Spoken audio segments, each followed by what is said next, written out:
Daniela Giraldo, soy estudiante del tercer cuatrimestre de Contabilidad Pública en la Corporación Universitaria Minuto de Dios en la sede de Bello.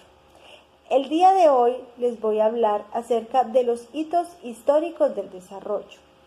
Para empezar, voy a hablar acerca del desarrollo, que es un término que ha ido creciendo a través de los siglos, en el cual los países han sido discriminados con términos como países desarrollados o subdesarrollados, países bárbaros o civilizados. Esto ha dado pie para que las grandes potencias, que son las clases dominantes, se aprovechen de los recursos naturales de los países menos favorecidos, enriqueciéndose a costa de ellos. En los hitos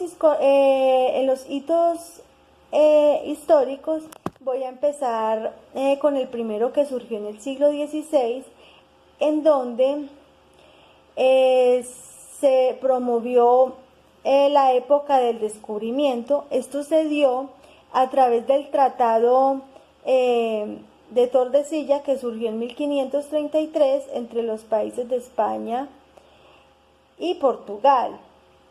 Aquí las grandes potencias construían periferias, que eran países menores que estaban alrededor de ellas, y los denominaron con este nombre, periferias. Y a las grandes superficies las denominaron con el nombre de centros o metrópolis. Esto estimuló la revolución industrial, que trajo consigo la división internacional del trabajo. Aquí se especializó las áreas de trabajo de los países, en donde las periferias exportaban sus recursos naturales a un bajo costo a los centros o metrópolis. Estas las industrializaban y obligaban a las periferias a comprarlas a un precio más caro. Esto se hacía asegurando el saqueo de los recursos naturales y poder aumentar su poder económico y respaldo político.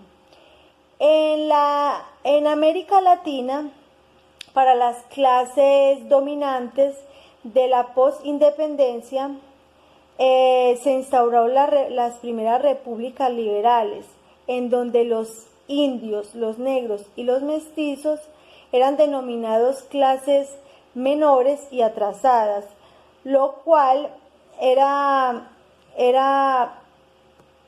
legítimo expropiar de sus riquezas, dominar y educar. Esto lo hacían para que hubiera progreso y urbanidad. En el año 1919 se dio el Tratado de Versalles. Este estimuló la repartición de las colonias por todo el mundo. Este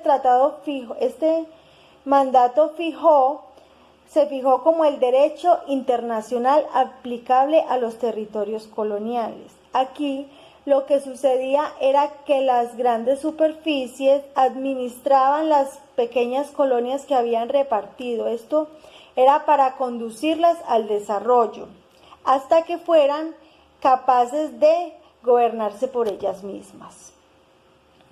En el año 1549 se dio la época del desarrollo a través del discurso del presidente Truman, en donde el presidente Truman mostró unos términos de lo que era el desarrollo y el subdesarrollo. El subdesarrollo lo definió como una etapa previa al desarrollo, y el desarrollo lo definió como una meta que requería de fuerzas y de la cooperación de los demás países hasta alcanzar el desarrollo. Aquí se cayó la visión imperialista del momento, que era que un país se enriqueciera a costa o aprovechándose de los demás. Luego se dio en el año 1960 la teoría del despegue industrial de las naciones. Aquí el señor White Rostow mostró el camino que debían de seguir los países atrasados para alcanzar la modernización, y dijo que para que las sociedades alcanzaran el camino de la evolución económica debían de pasar por 5 etapas, las cuales eran la sociedad tradicional, la precondición para el despegue del conocimiento hacia un conocimiento autosostenido. La tercera fue el despegue. La cuarta es el camino hacia la madurez, y la quinta era la etapa del consumo automasivo. En el año 2003, el Banco Mundial ilustró que los países ricos y los países pobres tenían una diferencia muy grande en el desarrollo. Tal desarrollo se veía en cuestión de recibir los recursos, como por ejemplo en la salud. En la salud, los países ricos gastaban $2.700 anuales por persona, mientras que los países de América Latina se gastaban $262 por personas anuales, y en los países de África $29. También se pudo ver que los niños menores de 5 años en los países ricos mueren 7 de 1000, y en los países pobres mueren 121 de 1000. También se pudo ilustrar la gran paradoja del sur pobre que capitaliza al norte rico. Esta paradoja lo que nos explica es que el sur pobre es el que exporta sus materiales o materias primas al norte o al país desarrollado, ayudando a la industrialización, al crecimiento económico y tecnológico, mientras que el deseo de los países del sur pobre de crecer como grandes potencias no ha servido de nada. El sur pobre, a causa de su dependencia estructural, es lo que ha capitalizado al norte. En la época de la conquista y la colonia, los invasores se acompañaron de espada y de la cruz. Hoy, igual que nunca, el poder de las multinacionales capitalistas acuden a la religión para consolidar su homogeneidad mundial. Esto siempre se ha visto, ya que las grandes superficies siempre quieren aprovecharse del más débil.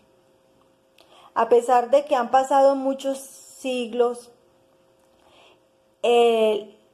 las clases políticas siempre van tras interés de algún valor económico que les pueda servir. No sienten compromiso con su patria ni con la sociedad. Nosotros como personas siempre tratamos de llevarle ventaja a los demás, no pensamos en las consecuencias que esto puede tener. Se ha visto desde el principio de la historia. Siempre buscamos la manera de cómo sacar provecho a cada oportunidad que tenemos. Lo mismo pudimos ver en el video del origen de las cosas, donde se ve que las grandes potencias se han dedicado a saquear los recursos naturales de los más débiles y así poder superarse sin importar qué pueda pasar con los recursos naturales de los demás, las posibles consecuencias que puedan tener en el futuro. Siempre vamos pensando en cómo generar y generar y generar más dinero, olvidándonos de las demás personas. Es muy triste que en un mundo esté construido por personas así. Muchas gracias.